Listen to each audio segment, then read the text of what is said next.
হ্যাঁ, প্রিয় দর্শক, আমরা আপনাদেরকে নিয়ে আসলাম এই কারমাঙ্গীর চরে আসতে হলে যে কেরানীগঞ্জ খোলামোড়া লঞ্চ টার্মিনাল থেকে যে পার হতে হয় এমন একটি দৃশ্য আমরা আপনাদেরকে দেখাচ্ছি। জানি না কবে আরও ডেভেলপড হবে এবং কবে আরও এই এলাকাটা মানুষ যেন পথ চলতে পারে নিজের পায়ে নৌকা ছাড়াই, এমন একটি ব্রিজ এই এলাকাতে দরকার আমি মনে করছি।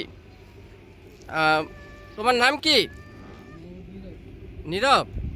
তো নীরব, এভাবে একটু বলবা যে এখানে কতদিন ধরে তোমরা এইভাবে মানুষ পারাপার করছো? একটু চেহারাটা দেখাবা।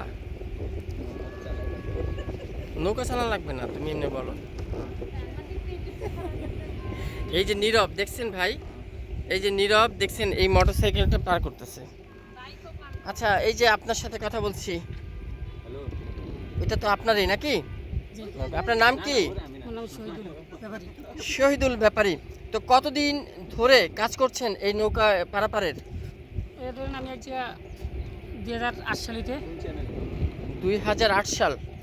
আচ্ছা আচ্ছা, 2008 সালে এখান দিয়ে কি কখনো মনে হয় ব্রিজ হবে?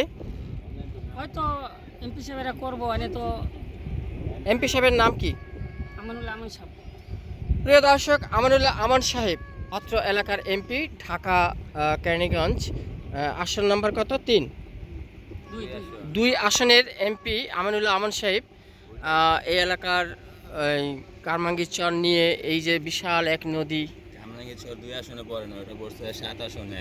এটা 7 আসনে পড়ছে। 10 আসন পড়ছে, 3টা ওয়ার্ড। আচ্ছা আচ্ছা আচ্ছা আচ্ছা, বুঝতে পারছি। নৌকা চালান আপনি জানেন না, লাইনে আমরা গেলে গাড়ি আপনি পুরো জানেন না। আরে ওইটা সে পড়ে দিয়েছেন, এটাকে দিয়েছেন না। আচ্ছা প্রিয় দর্শক, আমরা 10 7 10 এবং 7, হ্যাঁ হ্যাঁ, তো এটা কইতো দুইটার মাঝখানে তো আছে। 10 আর 7 কারমাঙ্গীর চর এলাকাতে আমরা 10 আসন 7 আসন দেখতে পাচ্ছি মানুষ পারাপার এইভাবেই কষ্ট করে নৌকার মাধ্যমে হচ্ছে। হাজিরবাগ, আমগো হাজিরবাগ। ফিউচার প্ল্যানও এটা ডিসাইড করবো না যে ব্রিজ কবে হইব। ধর্মের আগে আমার বাবা পরিকল্পনা, বাবা